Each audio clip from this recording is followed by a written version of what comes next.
चाहिए। और international media के मुताबिक वहां पे ये भी नारे लगे हैं कि हमें इंडिया साइड जो सा वो लिंक कर दिया जाए, जोड़ दिया जाए। देखिए, अगले दिन जो 2 अटैक हुए हैं खासकर ईद मिलादुन नबी के ऊपर, उसके अगर देखा जाए तो उसने तो पाकिस्तान को झंझोड़ के रख दिया है। एक दिन में 2-2, 3-3 अटैक हो रहे हैं। ये देख सकते हैं पुलिस को धकेल दिया गया पीछे। ये देख रहे हैं, ये देख सकते हैं, ये देख सकते हैं आप, ये देख सकते हैं। जद्दोजहद तेज हो, जद्दोजहद तेज हो।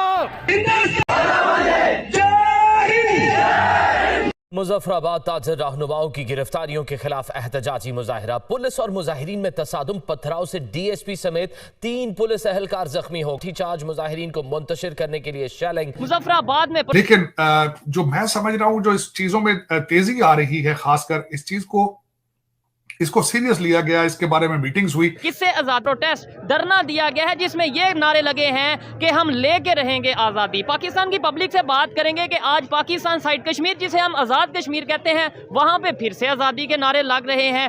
सवाल ये है कि आज़ाद कश्मीर भर में अवामी एक्शन कमेटीज की कॉल के ऊपर धरने जारी थे। पुलिस का लाठ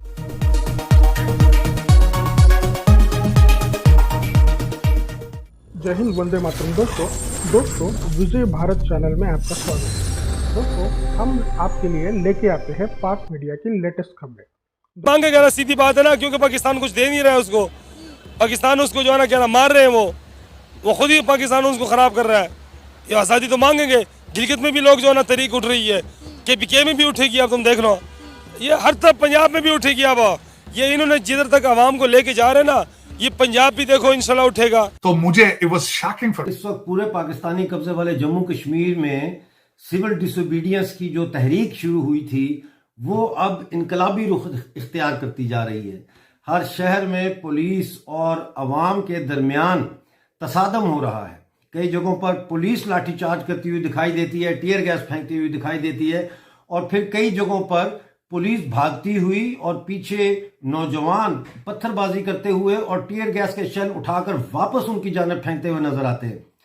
इस वक्त मुकम्मल तौर पर जो है पाकिस्तानी ऑक्युपाइड जम्मू कश्मीर वो बंद हो चुका है। जम्मू कश्मीर में हड़ताल चल रही है, शटर डाउन है, ट्रैफिक बंद है, पेट्रोल पंप बंद हैं। तो अब इसका जो मतलब है वो ये है कि अब हमें कुछ चीज़ों के ऊपर गौर करना पड़ेगा। मैं आपका ज़्यादा वक्त नहीं लूँगा, लेकिन ये ज़रूर चाहूँगा कि आप इस वीडियो को एंड तक देखें। सबसे पहले तो हमें इस वक्त जो अवामी एक्शन कमेटी की सिविल डिसोबीडियंस की तहरीक है, इसकी कैफियत को समझना होगा। इस वक्त तक इसकी जो कैफियत है वो मुआशी मुतालबात के गिर्द घूम रही है। यानी उनका मुतालबा है कि बिजली के बिलों पर से टैक्स ख़त्म किए जाएं, जो आटे के ऊपर और दूसरी अशिया खुर्दनी पर जो सब्सिडी काटी गई हैं उनको बहाल किया जाए, लोड शेडिंग का खात्मा किया जाए, महंगाई का खात्मा किया जाए, पेंशन्स अदा की जाएं और उनमें 100% इजाफा किया जाए, सरकारी मुलाजमीन की तनख्वाहों में 100% इजाफा किया जाए, जो लोग हैं जिनको कई कई महीनों से तनख्वाहें नहीं मिली उनकी तनख्वाहें अदा की जाएं, and so on and so fourth. हमें यह बात समझनी होगी कि ये जो मुतालबात हैं अवाम को सड़कों पर लाने के लिए, तो ये मुतालबात अच्छे मुतालबात हैं, लेकिन इस तहरीक को सिमत देने के लिए या इसके हतमी नताइज ऐसे हासिल करने के लिए कि जो ये मुतालबात को पूरा कर सकें, उसके लिए ये तहरीक जो है नाकाफ़ी है। और उसकी वजह यह है कि इनमें से कोई भी मुतालबा पूरा नहीं हो सकता। बिजली के बिलों का बाइकाट किया गया, बिल्कुल सही है, लेकिन बिजली के बिलों के बाइकाट के बावजूद वापडा जो पाकिस्तान का इदारा है जो सप्लाई करता है बिजली हमें, वो अपने नर्ख कम नहीं कर सकता, क्योंकि IMF के साथ उनके मुआहदे हुए हैं। वो चाहते हुए भी ऐसा नहीं कर सकते, उनके हाथ बंधे हुए हैं। लिहाजा एक तरफ तो हम जो है वो गुलामों के आगे गुलाम बने हुए हैं। बात यह है कि आटे की जो सब्सिडी है वो भी बहाल नहीं होगी।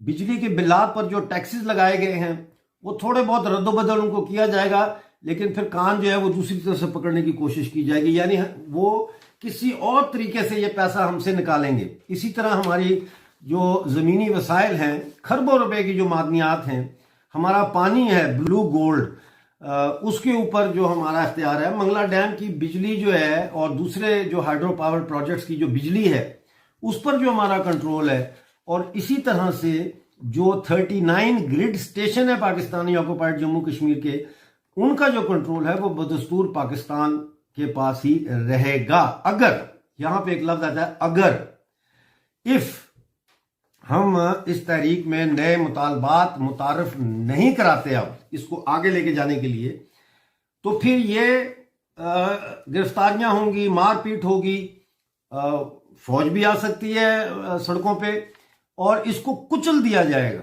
और अवाम के पास चूंकि आगे का कोई सियासी प्रोग्राम नहीं होगा, इसलिए अवाम में शदीद मायूसी की लहर पैदा होगी, और ये इनकलाबी तहरीक जो इनकलाब की तरफ जाना चाहिए, सिविल डिसोबीडियंस को, ये इनकलाब की तरफ जाने से पहले ही रद्द इनकलाब की तरफ आना शुरू हो जाएगी।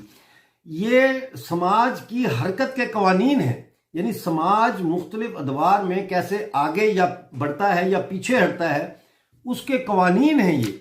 अब इस सिविल डिसोबीडियंस को अगली स्टेज पर पहुंचाने के लिए, यानी इसको एक रेवोल्यूशनरी मूवमेंट में बदलने के लिए हमें क्या करना है?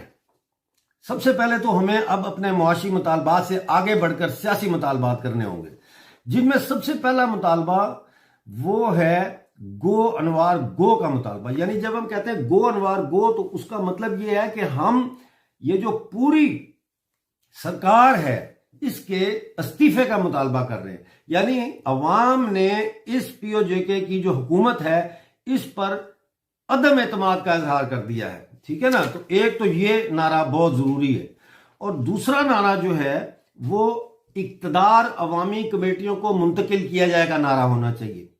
देखिए, जब तक अवामी एक्शन कमेटी हर जगह पे इक्तदार के ऐवानों पे कब्जा नहीं करती, उस वक्त तक जो है वो हम एक मुतबादल मुतवाजी सरकार कायम नहीं कर सकते। और जब तक हम एक मुतबादल मुतवाजी सरकार कायम नहीं करते, उस वक्त तक हम अपने वसाइल के ऊपर जो अपना कब्जा है उसको बहाल करने की तरफ एक कदम भी आगे नहीं बढ़